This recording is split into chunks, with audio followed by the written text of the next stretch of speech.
각이 살아있는 정치평론 시사정각 시작합니다. 오늘은 여야 중진 의원 두 분과 함께하겠습니다. 박홍근 더불어민주당 의원, 윤영석 국민의힘 의원과 이야기 나누겠습니다. 어서 오십시오. 네, 안녕하십니까. 네, 반갑습니다. 자, 요즘 이재명 대통령이 각 부처를 돌면서 업무 보고를 이어가고 있습니다. 전례 없는 대통령의 생중계 업무 보고에 여러 평가가 나오고 있는데요. 오늘 아침 대통령실 강유정 대변인은 이번 생중계 업무 보고와 관련해서 이런 입장을 밝히기도 했습니다. 그 내용을 함께 들어보겠습니다. 이재명 대통령께서 성남시장 시절에 집무실에 CCTV 달았던 기억나세요? 그렇죠. 전통적으로 감시하는 체제를 만들어 놓고 그걸 감시하는 사람이 권력자인데 이재명 대통령은 국민 주권 시대라는 것에 대해서 국민이 주인인 대한민국을 첫 번째로 내가 감시당하겠다를 선택한 게 성남시장 시절의 맞아요. CCTV였고 국무회의도 왜 참모들이 말렸겠어요? 이거는 직감적으로 한 거예요. 이건 국민 감시다. 되려 자신의 정치적인 자양분이나 혹은 입지를 쌓기 위해서 탄압의 서사를 만들고 싶은 분 계신 게 아닌가 우려가 좀 될 때가 있어요.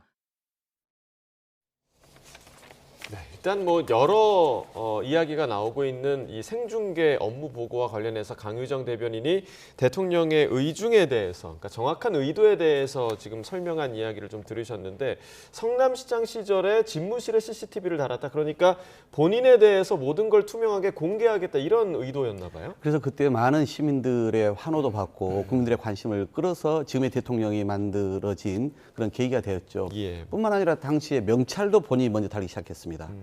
공직자는 한시도 국민 앞에서 자기 자신이 누구인지를 밝히고 거기에 책임을 져야 한다는 그런 상징적 모습 아니겠습니까? 예. 또 돌아보면은 경기도지사 할 때 계곡 정비를 하지 않았습니까? 직접 그 민감한 문제라고 피하지 않고 현장에 가서 소통하면서 조정했던 그런 모습들이 국무회의의 결과 이번 업무보고의 공개 이런 걸로 이어지고 있다 보고 있죠. 예, 그러니까 만약에 지금 강유정 대변인이 설명한 이러한 의도라면 생중계 업무 보고 좋은 거 아니겠습니까? 어떻게 보세요? 뭐 좋은 측면도 있는데 모든 것이 이제 좀 적극적으로 이렇게 정책 결정이 될 수 있는 그런 위험성이 있고 또 대통령이 또 지나치게 보여주기 식으로 국정을 이끌어가서는 안 되거든요. 왜냐하면 정책이라는 것이 많은 예산이 이제 수반이 되고 또 많은 행정력이 수반되는 것이기 때문에 굉장히 깊은 검토가 이루어져야 됩니다. 또 예. 부처 협의도 이루어져야 되고 국민들의 의견도 수렴이 돼야 되는데 이러한 과정이 생략되고 그냥 생방송을 통해서 거기서 마치 그냥 정책을 결정하는 식으로 이렇게 가서는 안 된다는 거죠. 그래서 예.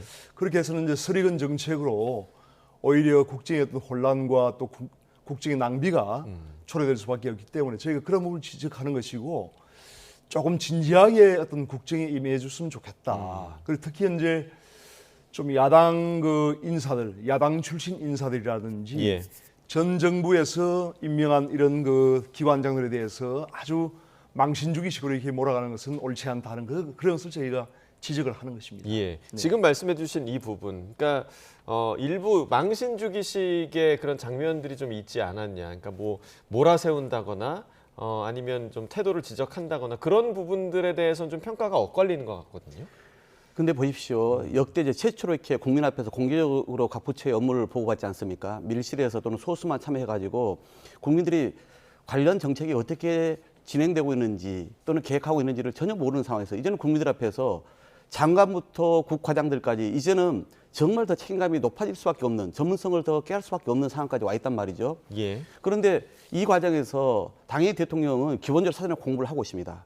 평소에도 아는 게 많습니다. 그러니 더 긴장해서 답변을 하는데 놓치는 부분들, 모르는 부분들이 있지 않습니까? 그건 당연히 질책을 받아야죠. 예. 그런데 이것을 마치 야당 지금의 국민의힘이 정권 잡았을 때 임명했던 인사들만 꼭 집어서 하는 거다. 저는 결코 그렇게 보지 않습니다. 대통령 인사 스타일이 그렇지 않잖아요. 농식품부 장관만 해도 윤석열 대통령이 임명한 사람이지만 유능하니까 쓰지 않습니까? 예. 그러니까 대통령이 그렇게 작게 생각할 편협한 사고를 갖는 사람이 아니라는 거예요. 오히려 실용적으로 유능하면 쓰겠다는 거 아니겠습니까? 이학재 사장 문제만 해도 마찬가지잖아요. 본인 맨 처음에 자기들 업무 소관이라고 했다가 나중에 그것은 세관 업무이다 이렇게 했는데 예. MOU라고 하는 게 국가 정상도 맺는 게 MOU예요. 그렇지 않습니까? 예. 그러니까 그것은 법적 구속력은 없다 하더라도 행정적 책임을 다해야 되는 것입니다. 더구나 공공기관이라면 말할 것도 없는 것이죠. 그런 점에서 왜 그걸 제대로 모르냐라고 질책한 것은 당연하죠. 그런데 이것을 오히려 이학재 사장이 인천시장 나오시려고 그러잖아요. 오히려 마치 과거 이진숙 방통위원장처럼 자기의 정책 자산을 키우는 예. 이런 방향으로 역용하는 게 문제라고 봅니다. 예. 자, 조금 전에 그 속보가 하나 들어와서 먼저 좀 전해드리고 이야기 이어가겠습니다. 대법원이 국가적 중요 사건에 대한 전담 재판부 설치와 관련한 예규를 제정하기로 했다라고 조금 전에 발표를 했습니다.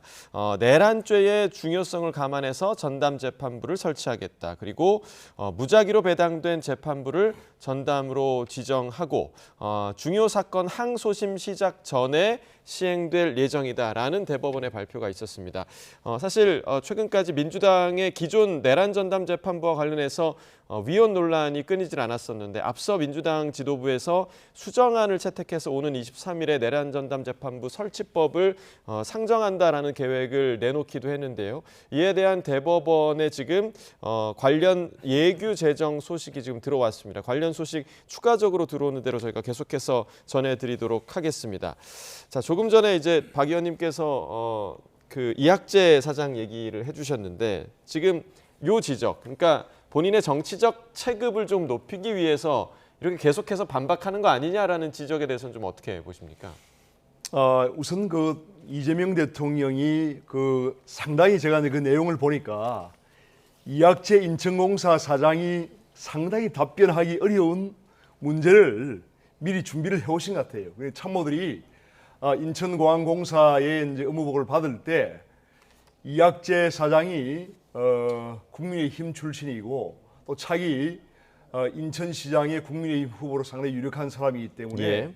좀 망신을 주라고 아마 미리 그 시간을 짠 것 같아요. 그래서 이제 한번 생각해 보세요. 그 책갈피 속에 $100를 넣으면은 그게 잡히지 않는다. 그건 누가 생각할 수 있겠습니까? 저는 이재명 대통령이 아니면 그런 생각할 사람이 없다고 생각해요. 그런데 그거를 사실 그거는 뭐 관세청 업무지 인천공항 업무도 아니에요. 그리고 이제 현실적으로 이학재 그 사장의 답변도 온당한 것이 사실은 그걸 전부 이제 그 수화물이라든지 모든 그 검색대에서 그걸 다 책갈피 다 조사를 한다면은 사실은 인천공항은 전 세계 3류 공항으로 전락할 수밖에 없어요. 그건 할 수가 없는 전 세계 어느 공항도 그렇게 하는 데가 없습니다. 그런 것을 마치 가능한 것처럼 꼭 해야 된다는 식으로 대통령이 얘기를 하는 것은 그야말로 이것은 그 야당 출신, 국민의힘 출신 그 인천공항공사 사장을 면박을 주고 마치 무능한 사람처럼 몰아가기 위해서 하는 행동이지,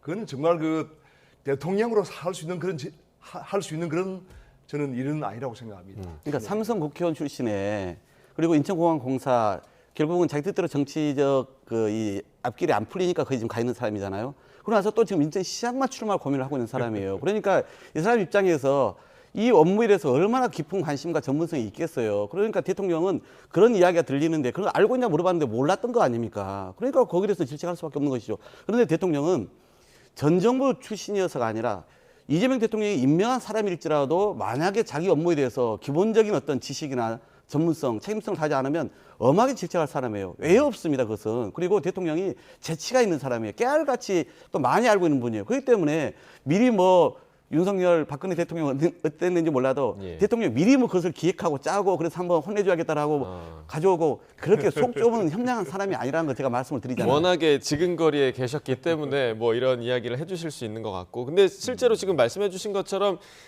야당 출신 기관장만 그런 것이 아니라 뭐 지금 김의겸 청장도 그렇고요. 뭐 그러니까 여당 출신의 그런 기관장들에게도 상당히 질책성 이야기를 좀 많이 하기도 했거든요. 이 부분은 어떻게 봐야 됩니까? 상대적으로 지금 국민의힘 출신들에 대해서 굉장히 심하게 면박을 주고 있는 그런 상황이 많은데, 예를 들면 각 그 지방자치단체를 그 순회할 때도 뭐 충남지사, 대전시장, 강원지사 다 우리 국민의힘 지금 출신 아닙니까? 그분들에게 발언권 한번 주지를 안 했어요. 그러니까 그 도에 그 대통령이 갔으면은 당연히 그 도지사나 시장에게 당연히 발언할 기회를 줘야 되는데 발언 아예 못하게 망신을 주고 막고 하는 이런 일이 비일비재하고 있습니다. 그래서 이건 과연 그 대통령이 정당을 떠나서 전체 국민을 통합을 하고 정치를 통합을 하고 국민 통합을 해야 되는 그런 위치에 있는 분이 일방적으로 그 지금 국민의힘 인사들에 대해서 이렇게 망신주기식으로 하는 것은 저는 정말 잘못했다 이렇게 지적을 안 할 수가 없습니다. 근데 한번 예. 생각해 보세요. 어제 속보로 그저께부터 나왔던 광주공항 이전 문제. 예. 이게 정말 수십 년의 수건 사업인데 서로 입장 차이가 있어가지고 해결되지 않았던 것을 대통령이 요즘 타운홀 미팅. 그래서 우리 공무원들부터 시작해서 주민대표들까지 직접 만나고 있지 않습니까? 그 자리에서 사실은 민주당 출신인 광주시장 전남지사에게 사실은 좀 질책을 하셨죠. 예. 그리고 본인이 TF를 꾸리라고 했죠. 그래서 그게 몇 개월 만에 해결돼서 이번에 발표하지 않았습니까? 그러니까 저는 대통령 관심은 민주당이냐 국민의힘이냐가 중요하지 않아요. 누가 국민의 입장에서 제대로 문제를 해결하는 능력을 갖고 있느냐를 가지고 판단하는 것입니다. 그러니까 만약에 지금 국민의힘 그 소속의 공공기관장들이라든가 지사들이 질책을 받았다면 그만큼 무능한 거죠. 일을 제대로 못하기 때문에 질책을 한 것이다. 이렇게 봐야지 그게 어느 정당 소속이냐 이렇게 볼 문제가 아니라고 제가 말씀을 드린 겁니다. 저는 대통령이 지금 하는 그 행동을 보면은 국민의힘 인사들에서 상당한 정오심을 가지고 있는 것 같아요. 그러니까 이학재 그 사장에 대해서도 무슨 그 아주 공개적으로 생방송이 되는데 도둑놈 신보가 뭡니까? 그런 그 용어를 써서는 안 되거든요. 그래서 대통령이 어떤 자기의 어떤 위상과 그런 채통을 지켜야 되고 말 한마디를 하더라도 격조 있게 하는 것이 맞지 도둑놈 신보가 도대체 뭡니까 그게? 본인을 앞에 두고 네. 한 얘기는 아니었고 비유적으로 네. 얘기를 하는 거 아니었습니까? 그런 그러니까 식으로 하면 안 결국은 되죠. 자기가 갖고 있는 직위의 명예는 누리면서 책임은 다하지 않는 것에 대해서 그거야말로 도둑놈 신보다라고 얘기한 것이 뭐가 잘못된 거죠?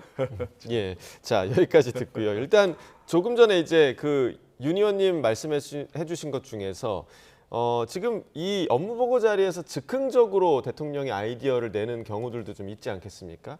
뭐 예를 들면 엊그제 이제 탈모 관련 이야기를 했다든지 아니면 그런 것들이 과연 그 정말로 받아들여질 것인가, 정책화될 것인가 이런 부분들이 이런 아이디어를 듣는 입장에서는 대통령이 준 아이디어이기 때문에 상당히 좀 어렵게 느낄 수도 있겠다 이런 생각도 좀 드는데 그 부분 좀 어떻게 보세요? 그 탈모 관련된 건보 적용 문제는 제가 대통령 후보 시절 비서실장으로서 예. 제가 발표했던 것이 소소하지만 확실한 행복이라는 네. 소확행이라고 하는 이 생활 공약 중에 한 가지였습니다. 그 2020년도. 쇼츠도 기억납니다. 그래서 예. 엄청 관심이 뜨거웠었죠. 그러니까 대통령의 스타일이 물론 큰 국가적 정책도 중요하지만 국민 삶의 피부로 느껴지는 특히 고통받고 있는 그 사안에 대해서는 어떤 식으로 해결책을 내야 한다는 생각이 매우 강하시거든요. 그래서 이 부분을 다시 한번 물어봤을 거라 생각을 합니다. 이것뿐만 아니라 또 예를 들어서 여성들에게는 그 자궁경부암 관련된 예방조사 예, 문제 예. 여성들 매우 관심 많거든요. 근데 이것도 지금 건보 재정을 핑계로 해가지고 지금 거기에 대해서 지금 적용이 안 되고 있지 않습니까? 그러니까 이런 문제 같은 경우도 이제는 건보 적용 요구를 함께 추진해야죠. 아마 대통령이 이 문제도 앞으로 언급할 거라 저는 보여지는데 이와 같이 이 탈모도 그렇고 이 자궁경부암 문제도 그렇고 국민이 실생활에서 느끼는데 왜 이게 건보 적용되지 않냐라고 하는 그런 현장에서 목소리를 많이 접하시지 않았겠어요. 예. 그러니 이 부분을 왜 정부가 좀 더 책임 있게 여기에 대한 대안을 만들지 못하느냐라고 당연히 지적할 수밖에 없는 것이고 예. 그래서 국가적으로는 5개년 계획을 저도 국정기획위원회에서 수립을 해서 대통령께 보고를 드렸고 그리고 그걸 가지고 각 부처가 매년 업무 계획을 짜서 대통령에 보고 드리는데 그런 부분에 누락된 부분이 당연히 있을 수 있지 않습니까? 이런 부분을 대통령께서 국민의 입장을 대신해서 전달하고 거기에 대한 대안을 만들어 보라고 하는 것은 지당한 요청이다 이렇게 보고 있습니다. 예, 그렇다면 이제 그런 아이디어들이 예를 들면 현실적으로 실무진들 입장에서는 좀 힘든 아이디어들일 수도 있지 않겠습니까? 그랬을 경우에 이게 대통령이 준 아이디어인데 그래도 뭔가라도 해야 하지 않나 이렇게 무리하게 추진을 하다가 좀 역효과를 내는 경우도 있을 수도 있을 것 같아요. 이 부분 좀 어떻게 보세요? 저는 대통령께서 여러 가지 아이디어가 많고 경험이 많은 분이기 때문에 그런 것을 현장에서 지적하거나 제안할 수 있다 생각합니다. 예. 그리고 그걸 가지고 본인들이 당연히 대통령의 말씀이기 때문에 더 무겁게 받아들이고 네. 거기에 대한 후속적인 대책을 강구하겠죠. 네. 아예 검토도 않고 있다가 대통령이 지시하니까 그걸 충분히 책임 있게 검토하는 것은 당연히 필요한 일 아니겠습니까? 그래서 그 안에서 이건 그래도 우리가 적극적으로 하면 할 수 있겠다는 일이 나오는 것이고 도저히 여러 가지 제도와 예산 때문에 할 수 없겠다라고 하는 문제가 생긴다면 또 대통령께 보고하면 되는 일이거든요. 그러니까 대통령 말이라고 해서 모두 100% 책임지라는 것은 아니고 더 적극적으로 국민 입장에서 판단하라고 하는 그런 요청 아니겠습니까? 예. 네. 자, 국민의 입장에서 좀 판단을 한다. 실제로 그 탈모 관련 얘기가 나왔을 때 관련 주가가 출렁이었다고 하더라고요. 왜냐하면 대통령의 입에서 나온 얘기니까. 그렇죠. 이런 영향력이 상당히 좀 큰 부분 아니겠습니까? 탈모로 이제 뭐 좀 이렇게 신경을 쓰는 그런 인구가 한 300만 된다고 합니다. 그러니까 탈모로 이제 고민하고 있는 분들이 상당한 표가 될 수밖에 없겠죠. 그런데 이제 탈모는 결국은 이제 이게 건강상의 어떤 문제라기보다는 미용상의 그리고 외모 관리 차원입니다. 이렇게 한다면 이제 그 외모 관리를 위한 성형 수술까지도 이제 근보 적용을 해야 되지 않느냐 이런 예, 예. 논란도 지금 나오고 있습니다. 그래서 사실 이제 모든 국민에게 이러한 그 보험의 혜택을 다 주면 좋겠죠. 하지만 이제 가장 중요한 것은 그 건강보험 재정이 굉장히 지금 어렵지 않습니까? 올해부터 지금 그리고 내년 2026년부터 건강보험 재정이 지금 적자로 들어갑니다. 2030년 되면은 누적 적자가 60조예요. 그리고 이제 2031년 이후에는 연간 한 30조 원 정도의 지금 적자가 발생되고 전부 이제 정부 재정으로 다 메꿔야 되는데 이러한 부분에서 과연 이제 우리 국가 재정이 이것을 이제 감당할 수 있는가 하는 부분이 대단히 중요한 하는 포인트입니다. 예. 그렇기 때문에 이러한 부분에서 가장 불급한 그러한 그 어떤 부분에는 최대한 그 어떤 건강보험 재정을 그 투입하지 않고 가장 필요한 국민의 건강을 위해서 가장 필요한 부분에 집중을 할 수밖에 없는 그런 상황이기 때문에 이러한 성형수술이라든지 또 탈모 이런 부분에는 지금 그 건강보험 적용을 하지 않고 있는 거 아니겠습니까? 예. 그래서 다시 말씀드리지만 대통령이 하나의 이때 이것도 어떻게 보면 좀 그 300만 탈모 인구를 겨냥한 건강보험 포퓰리즘이죠, 사실은. 그래서 이렇게 너무 그 생방송을 통해서 남발하는 것은 옳지 않다. 지금 또 보건복지부에서는 사실 이런 것에 좀 상당히 좀 부정적으로 좀 보는 시각도 많거든요. 좀 신중하게 생각을 했으면 좋겠다는 생각이 그런데 듭니다. 탈모 문제를요, 네. 그렇게 가볍게 봐서는 안 됩니다. 숫자의 문제나 표로 의식한 얘기 아니에요. 탈모 문제로 인해서 특히 20, 30대 요즘은 탈모가 더 많이 늘어나지 않았습니까? 취업의 문제, 사회생활의 문제, 엄청난 심리적 스트레스를 받아요. 이게 그냥 단순히 뭐 성형 수술하는 문제가 아닙니다. 이걸 그냥 단순히 미용 문제로 접근하는 것 자체가 잘못 보고 계신 거예요. 그렇기 때문에 대통령이 그걸 간파한 겁니다. 이 사람들이 갖는 사회생활과 심리적 측면에서 얼마나 이게 스트레스이고 그리고 이로 인해서 생활에 장애를 갖고 있는지를 알고 있기 때문에 그 얘기를 하는 거거든요. 자궁경부암 문제 같은 경우도 그 사람이 자궁경부암 걸릴지 안 걸릴지 어떻게 합니까? 그러나 예방주사하자는 것이 마땅한 거 아니겠습니까? 그렇게 봐주셔야 된다는 얘기예요. 그래서 건보 재정은 당연히 더 건전화시키고 효율화시켜야죠. 그러나 이런 국민들 실생활에 우선적으로 필요한 것들은 챙겨야 한다는 걸 대통령이 지적하고 있다는 것을 알아주시면 좋을 것 같아요. 예, 자궁경부암은 뭐 필요하겠죠. 하지만은 그 탈모에 대해서는 좀 신중한 검토가 필요합니다. 네, 예. 자, 이 탈모 관련해서는 민주당 박주민 의원이 상당히 격하게 반응을 했다고 얘기가 좀 들리고 있는데 오늘 사실 국방부 또 업무보고가 오후에 있습니다. 오늘 업무보고에서는 또 어떤 장면들이 나올지 좀 저희가 지켜봐야겠고요. 자, 다음 주제로 넘어가 보겠습니다. 최근에 외교부와 통일부의 부처 간 기싸움이 좀 분출되고 있는 그런 분위기입니다. 어떤 일들이 있었던 건지 영상으로 보시고 이야기 나누겠습니다. 한미 간 대북 정책을 조율하기 위한 정례 협의가 첫 회의를 열고 공식적인 활동에 들어갔습니다.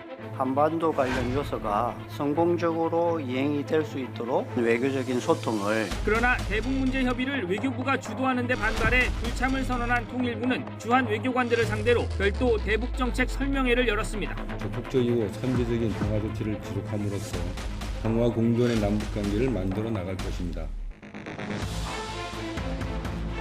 개별적인 부처 의견이 나오는 건 맞지만 항상 NSC에서는 많은 조율을 합니다. 최근의 사안도 대부분 다 조율된 것들입니다.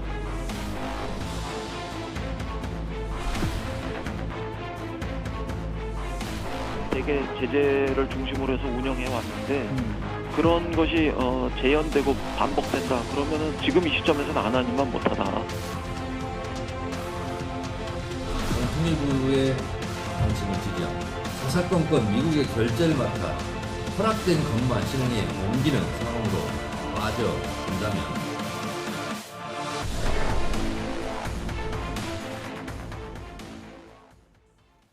네, 그러니까 이제 대북 정책과 관련해서 정부 내 이 부처 간 이견이 존재하는 부분. 사실 근데 이게 이번에 처음 나온 얘기가 아닙니다. 왜냐하면 민주정부 내에서 자주파와 동맹파가 갈린다는 얘기는 예전부터 계속 나왔었기 때문에 거기에 좀 근본적인 원인이 있다고 봐야겠죠. 어떻게 좀 보십니까? 저는 꼭 그렇게 이분법적으로 보지 않습니다.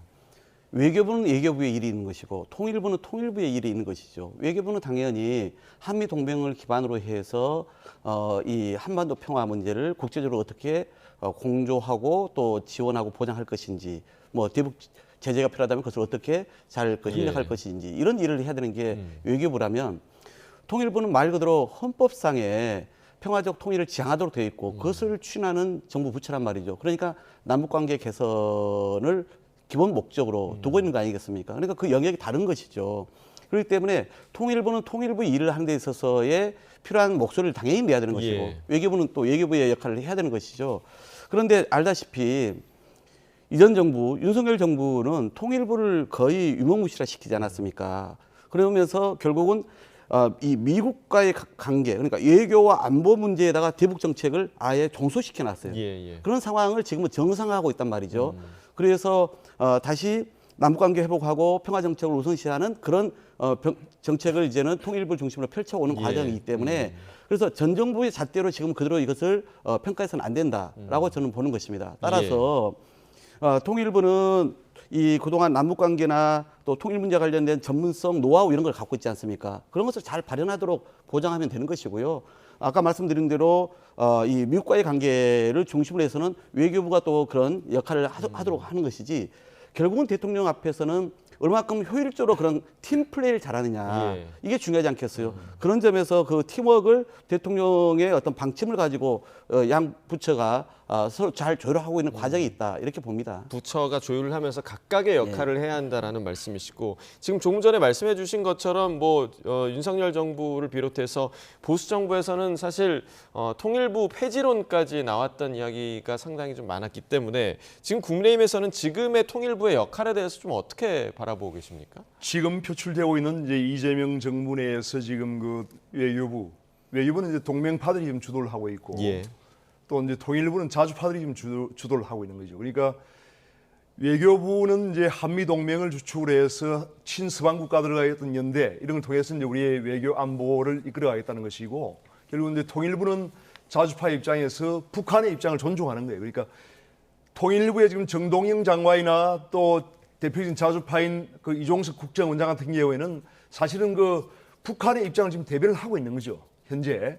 그래서 자주파라고 하는 그런 이제 그 입장에서 그 이런 식으로 하고 있는데 상당한 지금 불협화음이 나오고 있고, 실제 그 위성락 그 안보실장의 얘기도 정부 내에서 이미 NSC에서 이제 다 합의가 된 사항인데 지금 통일부가 반기를 지금 들고 있는 겁니다, 통일부가. 그래서 지금 상당히 정권 내부에서 외교부나 통일부가 서로 입장은 다르지만은 하나의 한 목소리에 나와야 되는데 완전한 지금 불협화음이 나오고 있는 것이죠.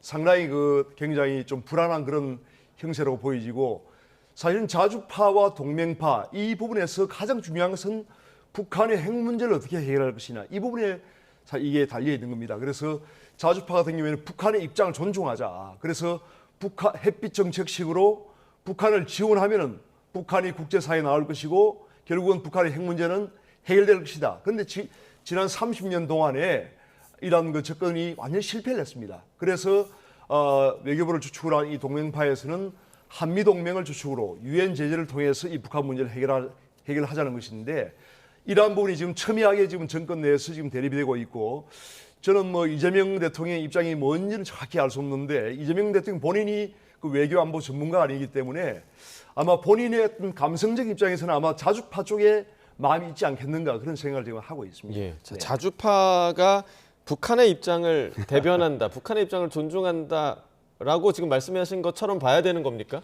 저는 그거야말로 정치적 프레임이라 생각합니다. 그리고 언론에서 얘기하는 자주파 동맹파 정말 그 낡은 그 수법입니다. 그러니까 저희는 아까 말씀드린 것처럼 헌법과 정부조직법에 따른 각 부처의 기능인 겁니다. 그 기능에 충실하면 되는 거예요. 다만 그 기능이 중첩되거나 이견이 발생할 때는 조정 기능을 대통령이나 총리가 하는 것입니다. 지금 그런 과정을 밟고 있는 것이고요. 따라서 한미동맹을 비롯해서 외교적 관계는 당연히 외교부가 하는 것이고요. 그리고 그것을 조정하는 과정에서 NSC가 있는 것이죠. 그래서 예를 들어서 그게 외교적 차원에서 해야 될 일들은 외교부에 힘을 실어주는 것이고 남북관계 관련해서 해야 될 일들은 당연히 통일부에서 힘을 실어줘야 되는 것이고 근데 통일부가 그동안 윤석열 정부가 완전 죽여놨단 말이에요. 이걸 정상화하고 있기 때문에 예. 그 기능을 키워나가면서 향후에 남북관계를 개선하고 한반도 평화의 분위기를 조성하는 것이 결국은 한미 동맹에도 향후에 도움이 될 거 아니겠습니까? 그런 차원에서 입장의 차이는 있지만 그걸 조율하는 데 있어서 결코 문제가 없다. 대통령이 이렇게 서로 입장이 다르게 하는 것에 대해서 용납하겠습니까? 그런 스타일입니까? 그걸 아시면서 그렇습니까? 어제 그 민주당 최고위에서 정청래 대표는 아예 공개적으로 통일부의 방침을 지지한다 이렇게 얘기를 하는데 요거는 어떻게 좀 해석을 해야 됩니까? 민주당에서는 통일부를 지지하는 건지 어떻게 좀 봐야 됩니까? 미국과의 협력에 있어서는 당연히 저는 외교부가 그 역할을 할 수밖에 없다고 생각합니다. 북한과의 관계에서는 당연히 통일부가 주도적으로 할 수밖에 없는 것이죠. 그러나 미국과 북한 문제를 가지고 논의할 때는 통일부를 아예 배제시킬 수는 없는 거 아니겠어요? 그렇죠. 그 전문성과 노하우가 있는데 외교부는 대북 관계를 그동안 해본 게 없어요. 그러니 당연히 그 논의 과정에 통일부도 함께 그런 어떤 전문적인 이 경험을 가지고 중요한 어떤 정무적 정책적 판단에 함께하는 게 옳겠다 이런 뜻 아니겠습니까? 그런 것도 다 고려해야 되는 거죠. 박원근 대표님 말씀이 맞죠. 그러니까 한미 관계를 다루는 것은 외교부가 책임을 지고 해야 됩니다. 그런데 지금 통일부가 남북 관계에 대해서는 통일부가 미국과 직접 그 외교 관계를 하겠다는 거 아닙니까? 여기서 지금 문제가 촉발되는 거예요. 그래서 통일부의 그런 자세는 옳지 않고 정부 내에서 충분한 그 논의를 해서 하나의 방향이 설정되면은 그것을 그 한미 관계에서 다루는 것은 결국은 외교부가 하는 것이 맞죠. 그걸 통일부가 하겠다는 것은 맞지 않다는 얘기입니다. 네. 네. 그러니까 이제 외교부 한미협의가 있지 않았습니까? 그 자리에 통일부가 불참한 문제를 두고 외교부가 주도하기 때문에 왜냐하면 그 자리는 또 북한과의 그 대북 정책을 논하는 그런 자리였기 때문에 그럼에도 불구하고 통일부가 불참한 부분 이 부분을 도대체 어떻게 해석해야 하는지. 그러니까 결국은 정부 입장에서는 국익을 더 저희가 관철을 해야 되지 않습니까? 그리고 남북 관계를 개선해서 한반도 평화를 정착해야 되는 목표가 있지 않습니까? 예. 그걸 달성하기 위해서는 당연히 외교부가 대외적 창구의 책임성, 대표성은 있다 하더라도 그 내용에 있어서의 가장 전문성과 어떤 그 책임성을 갖고 있는 통일부가 함께 참여하는 것이 훨씬 더 국익 증진이나 이 정책의 목표를 달성하는 데 효과적이지 않겠어요? 예. 그런 차원에서 저도 그 말씀을 드린 것입니다. 알겠습니다. 자, 마지막 주제로 좀 넘어가 보도록 하겠습니다. 통일교 특검 이야기를 좀 짚어보겠는데요. 국민의힘과 개혁신당이 통일교 특검법 발의에 손을 잡는 모습입니다. 하지만 민주당은 통일교 특검은 언감생심, 꿈도 꾸지 말라 이런 입장인데요. 그 목소리 함께 들어보겠습니다. 더불어민주당의 뻔뻔함과 내로남불이 극에 달했습니다. 민주당을 수사하는 특검은 무조건 거부하고 있는 것입니다. 그러나 특검은 민주당의 시녀가 되어서는 안 됩니다. 개혁신당과 국민의힘 간에는 이견이 없기 때문에 이 법을 꼭 통과시킬 수 있도록 힘을 합칠 생각입니다. 정청래 당대표는 국민의힘의 통일교 특검 주장은 절대 수용 불가하고 일고의 가치도 없다. 언감생심 꿈에도 꾸지 말라. 자, 일단 조금 전에 송원석 원내대표가 지금 국민의힘과 개혁신당이 이 법에 이견이 없다라고 얘기는 했는데 지금 80% 합의만 이뤘단 말이죠. 나머지 20%는 뭡니까? 일단 통일교에 관한 정치인들의 연루에 대해서 특검을 하자 하는 것은 이제 합의를 한 거고 예. 그 20%가 뭐냐면 이제 결국은 특검의 임명 방식과 또 특검의 수사 범위입니다. 그래서 우리 당에서는 그동안의 민중기 특검이 통일교 사건을 수사하면서 상당히 편파적으로 했고 또 많은 은폐와 이런 것들이 있었기 때문에 이러한 부분에 대해서 민중기 특검을 조사를 해야 되지 않느냐 하는 부분이고 또 특검 임명 방식에 있어서 국민의힘 같은 경우에는 지금 외부에 그러니까 대한변호사협회라든지 또 대법원이라든지 이런 쪽에 특검의 임명을 맡기자. 예. 그래서 아주 중립적이고 객관적인 특검을 하자 이런 주장을 지금 펼치고 있는데 거기에 대해서 조금 서로 이제 개혁신당과 지금 좀 이견이 있는 겁니다. 예, 네. 추천과 관련해서 특검 네. 추천과 관련한 이견이 아직까지는 존재하고 있는 상황이고 어찌됐든 근데 현실적으로 민주당에서 이 특검법에 동의하지 않으면 지금 할 수가 없는 그런 상황이잖아요. 그러니까 지금 2차 종합특검을 계획을 하고 있는데 민주당에서는 여기에 통일교 특검을 같이 끼워 넣을 수 없는 이유, 어떤 이유가 좀 있을까요? 우선 3대 특검이 왜 운영되었습니까? 그 사안 자체가 국가 헌정 질서와 관련된 매우 중대한 사건들 아니었습니까? 그런데 불구하고 검찰이 제대로 수사를 하지 않고 오히려 감싸기에 급급하니까 만들어진 또 특검들이죠. 그것과 이 사건은 저는 우선은 이 사건의 어떤 이 파장력, 규모가 좀 많이 다른데 예. 그래서 저는 이렇게 하자는 것입니다. 3대 특검은 말 그대로 법에 의해서 수사를 했는데 여전히 수사 기간과 인력 때문에 한계가 있었죠. 그래서 특검이 최종 수사 결과를 발표하면서 이러이러한 것은 저희가 좀 한계가 있었기 때문에 예. 미진했기 때문에 이건 이첩해서 경찰에 수사하도록 하겠습니다. 이렇게 얘기하지 않았습니까? 예. 저희는 경찰과 그동안 검찰이 해온 모습을 봤을 때 너무 이게 더디기만 하고 제대로 규명이 안 될 부분이 또 많다 하기 때문에 여기 대해서는 3대 특검에 대해서 이 미진한 부분을 중심으로 해서 국민 동의를 구해서 그래서 2차 종합특검을 하자 이런 이제 주장을 펼치고 있는 것이고요. 예. 그런데 이제 알다시피 이 통일교 수사 같은 경우는 대통령께서 지휘 고하를 막론하고 여야를 막론하고 신속하고 엄정하게 수사를 해라라고 해서 지금 검찰이 정말 속도전으로 지금 하고 있지 않습니까? 예. 그래서 계속 압수수색하고 있고 우리 민주당 의원들이라든가 관련자들에게도 마찬가지로요. 그렇게 하고 있지 않습니까? 그러니까 기존의 김건희 수사 등과 검찰 수사 또는 경찰 수사하고 너무 비교되는 그런 속도의 모습을 보이고 있는 것이죠. 예. 그래서 저희는 우선은 수사 상황을 좀 지켜보자. 경찰이 이렇게 지금 뭐 전례 없을 정도로 전방위적으로 수사를 하고 있으니 그 수사 결과를 지켜보고 나서 예. 그래서 미진하면 그러면 그때는 특검을 검토할 수 있겠다. 이런 예. 입장을 내고 있는 것이죠. 지금 뭐 관련해서 이제 경찰이 상당히 속도감 있게 실제로 지금 수사를 하고 있는 상황이고 압수수색도 여기저기 지금 하고 있고 그리고 민중기 특검과 관련해서는 공수처에 또 이첩을 했더라고요. 그러니까 지금 전방위적인 수사가 이루어지고 있는데 지금 말씀해 주신 대로 일단 수사를 지켜봐야 되는 거 아니냐라는 의견에 대해서는 좀 어떻게 보세요?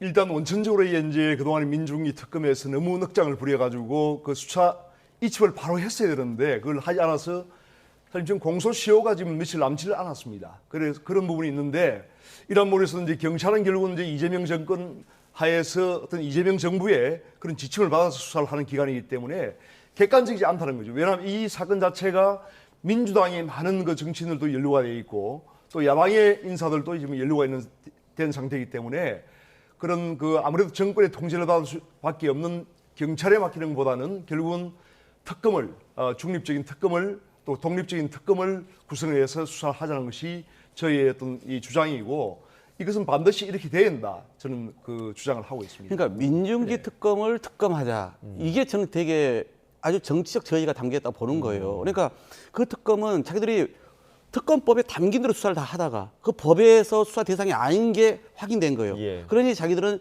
중간에 그게 얘기가 나왔고 이걸 자기가 수사 결과를 발표하면서 이것은 경찰에 이첩한 아주 정상적 절차를 밟아왔는데 이게 의도적으로 은폐했다. 뭘 은폐했습니까? 그리고 아니 의도적으로 지난 이걸 8월 늦췄다. 달에 이미 이걸 인지하고 아니, 그러니까 제가 말씀드리잖아요. 12월 달에 지금 이거 인식을 한 거 본인들의 아닙니까? 수사 대상이 아니라고 법이 그러면 특검법을 바꾸자라고 얘기를 했어야죠. 그렇지 않지 않습니까? 그러니까 아니 그게 수사범이 그래서 아니면은 빨리 인식을 했어야죠. 수사와 관련해서는 우리가 보통의 수사도 하다 보면은 중간 수사 발표가 있고 최종 수사 발표가 있습니다. 그러면 최종 수사 발표할 때 쭉 해봤더니 이런 문제가 있는데 이건 우리 대상은 아니었다. 또는 우리가 시간이 없어서 못했다. 그러니 이것은 다른 수사기관을 넘기겠다는 게 예. 통상적 방식이란 말이에요. 그러니까 특검도 이번에 그렇게 해온 거예요. 그러니까 지금 그래서 다 이첩하지 않았습니까? 그리고 공수처에 또 저 사건이 지금 전달돼 갖고 이게 제대로 예. 수사를 했는지 보고 있지 않습니까? 예. 그러니까 특검을 왜 민중기 특검까지 들여다보겠다는 겁니까? 말 그대로 아니 이게 민주당이 주도해서 만든 특검법 자체에 뭐가 문제가 있다는 것을 정치적으로 키우기 위해서 정략적으로 공사하기 위해서 특검을 주장하니까 더 설득력이 없는 아니 상황인 거예요. 민중기 특검이 이미 통일교에서